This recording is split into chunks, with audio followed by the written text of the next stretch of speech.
Hello guys, and welcome back to another prediction. This time I will talk about the upcoming sci-fi sequel Pacific Rim Uprising. As always, I will start this video off with a point which works in favor for a good box office performance of the movie. First of all, I want to name the goodwill which will be there because of the first Pacific Rim from 2013. 4 years ago in July, Guillermo del Toro launched this franchise with a movie which kind of succeeded at the box office. The original Pacific Rim started with an opening weekend of $37.2 million and ended its run with a domestic total of $101 million and $411 million worldwide. When you look at the production budget, which sits at exactly $190 million, and you add, let's say, another $50 million for marketing on that, it's pretty obvious that Pacific Rim actually lost money with a total of $240 million spent while collecting $205.5 million, which came roughly back to the producers and studios involved. Pacific Rim probably managed to get this money in with home media sales, since Pacific Rim was very successful when it came to Blu-ray sales and so on. So, overall, in the end, the project did break even with the overall costs. The fan base is definitely there and a lot of people waited for this sequel to come out. The next point that I want to name is Universal as the distributor for the movie. When it comes to distribution, Universal really accomplished a lot this year.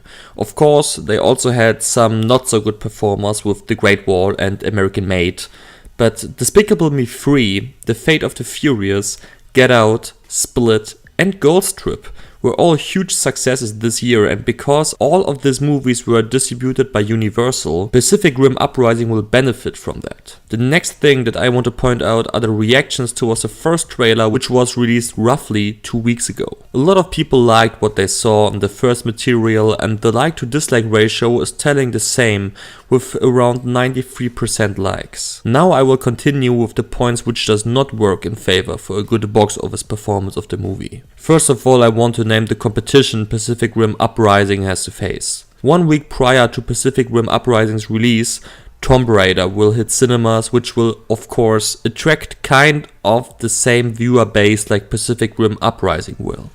1 week after the release, there will be Ready Player One from Steven Spielberg, which will hurt Pacific Rim Uprising very bad. 2 weeks after that, there will be New Mutants, the next installment out of the X-Men franchise, and with all of these movies as direct competition for Pacific Rim Uprising, the movie will have a very hard time to perform good over the long run. The next thing that I want to point out is Steven S. D. Knight as a director. This guy is really a wild card when it comes to the job.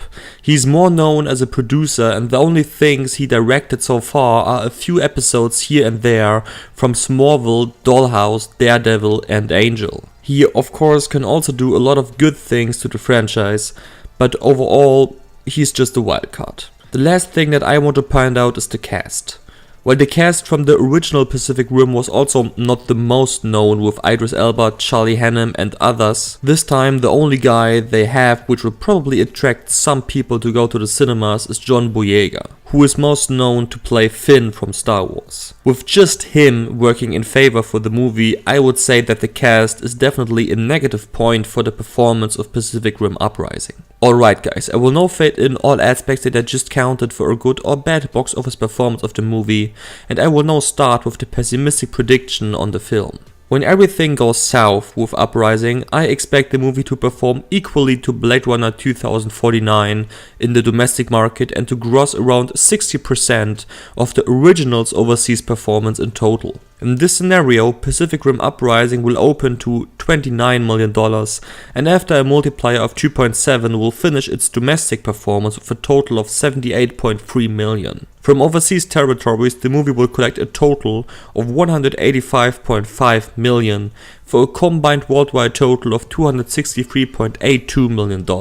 With a production budget of $150 million and additional marketing costs of around $70 million, the project will lose a lot of money for the production companies involved, and further installments would be dead for 100%. When you look at the potential performance of Uprising in the realistic scenario, things are already looking better. In this prediction, the movie will open to $35 million, pretty much comparable to the original Pacific Rim, and after a multiplier of 2.85, will finish its domestic performance with a total of 99.75 million. From overseas territories, Pacific Rim Uprising will collect a total of $270 million after a pretty good performance in China, which will lead to a worldwide total of 369.75 million. While this will still be not enough for the movie to break even with its overall spendings, the project will not become a total disaster. Now let's finish this video off with the optimistic scenario for Pacific Rim Uprising. In this scenario, Pacific Rim will break even with its overall costs and will gross north of 500 million worldwide. In this scenario, Uprising will open to $45 million and after a multiplier of 3.2 will finish its domestic performance with a total of 144 million, outgrossing the original Pacific Rim by roughly $43 million. From overseas territories, due to a breakout performance in China with a total of close to $200 million, Pacific Rim will collect an overseas gross of $400 million. Combined, this will put the project at $544 million. Further installments will be 100% safe for the future, and we could expect the next Pacific Rim movie sometime around 2020 or 2021. The next video will be a prediction about Maze Runner: The Death Cure. Thank you so much for watching this video, guys. It really means a lot to me. When you generally like what I do here on YouTube, it would be great when you consider liking and or sharing this video, since it would really help out this channel big time. You can also subscribe to my channel so you can always see when I'm releasing a new prediction. See you soon, guys. More videos to come. Bye bye.